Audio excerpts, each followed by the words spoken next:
Batgirl and the Birds of Prey issue 6, Julie and Shauna Benson writing, and Rogue Antonio on art. And this is the end of this first arc, where so we met the person, Gus, who turned out to be the Oracle. He's a Batgirl fan in the last issue, and he actually operates as their Oracle to an extent in this issue, whilst they go after Phineas, who we now know is Huntress's mother. Yep. And we get and that whole reasoning got so murky to me. Of that, yeah. Well, I was going to say, needlessly elaborate. They get there, they fight the snake-themed villains. I will put, there's one small moment I really liked in it, in the fight when Huntress runs off to go and see her mother. I like that she's climbing and she's sort of struggling, and Batgirl throws a batarang for her to put her foot on. To grip up the hand, yeah. That was a nice little touch. I enjoyed that. But yeah, so a lot of the issue is her explaining her backstory and why she's this villain and why she's not dead. And it's basically that Helena's mother fell in love with a rival. Rival from gang the rival member. gang. Yeah, which we already knew from early on that the mother and father came from different families, anyways, that were kind of rivals, and their marriage was kind of like the burying the hatchet. Yeah, and it's Santo. It's the guy they've been kind of like protecting / imprisoning the whole arc, and she agreed with him to murder her husband because she knew she wouldn't get a divorce because this is not the way where things work.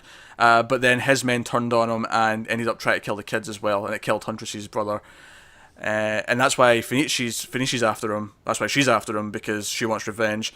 But Huntress, instead of taking a dark path here, she has this moment where she decides, no, you did wrong. You ruined the family, and she lets Gordon arrest her, and that's kind of her arc. The flashback stuff does go on a little bit. I still enjoyed the issue, although there is a mistake. So actually, before I mention the mistake, the end of the issue is they actually agree to bring on Gus as the new Oracle, because Barbara realises that Oracle is more of an idea than it is one single person, and it means the Birds of Prey have an Oracle, and there's someone at the comms, which, unlike the TV shows, is something that most of the books don't have, whereas all the TV shows have that character who's always on the comms. Yeah. So that'll at least give it its own Birds of Prey flavour, which is cool. There's a mistake, interestingly, though. just before we move on, my input there, I think it's interesting that this book comes from TV writers. Yeah. Typically, I believe it is, aren't they? They're from the 100? The 100, yeah, you're right. So I think it's interesting that they're the ones that have emulated the TV CW show specifically as well. Yeah. No, not necessarily a dig, because it does work on TV. Oh yeah, it's not a bad thing, per se. There's a mistake, though. In that last scene, at one point, there's a panel where it's the back of Black Canary's head. You know it's her, 'cause it's the blonde hair, you see the jacket peeking up, so you know it's definitely her. It's not just a colouring fault with the hair. It's definitely Black Canary. But the speech bubble talks about how she used to be Oracle. I'm like, so that's meant to be Barbara's dialogue then. Yeah. There was a mistake. I feel like they put it in the wrong spot. Yeah. So that's a bit weird. Perhaps to who it was supposed to be in the panel. Yeah, maybe. I feel like that's the sort of thing they might fix for the trade when they notice it, because they do that kind of thing. They'll make these little changes for the later versions. So I like to point that out. And then the last little cliffhanger is that they've trusted Gus to be the new Oracle, but we see Gus go on the computer and someone sends him a message saying, "Do they trust you yet?" And that's our little tease for him possibly having ulterior motives. I thought it was a fine issue. I didn't think it was my favourite. I definitely liked the one where I think it was the last one where they fight all the robot versions of the villains and stuff. That was 2 ago. Yeah, I enjoyed that one quite a bit.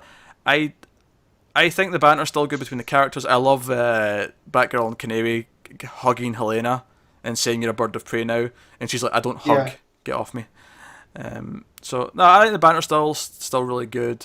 I'm looking forward to a different arc. I do think the whole Santo stuff was a little bit long in the tooth, but yeah, I don't know. It felt hollow when we got to that. Like, he was the whole reason, and she wants to, because she thought that her children died. I think it's because she's gonna get her revenge. Yeah, I think it's because, but it's like 20 years later. You know what I mean? Yeah, I think the problem with it is the whole twist that it's her mother who's alive. Like, we knew as soon as they brought up that flashback where our mother was dragged out of the room, it was like, okay, she's obviously the villain. She's obviously alive.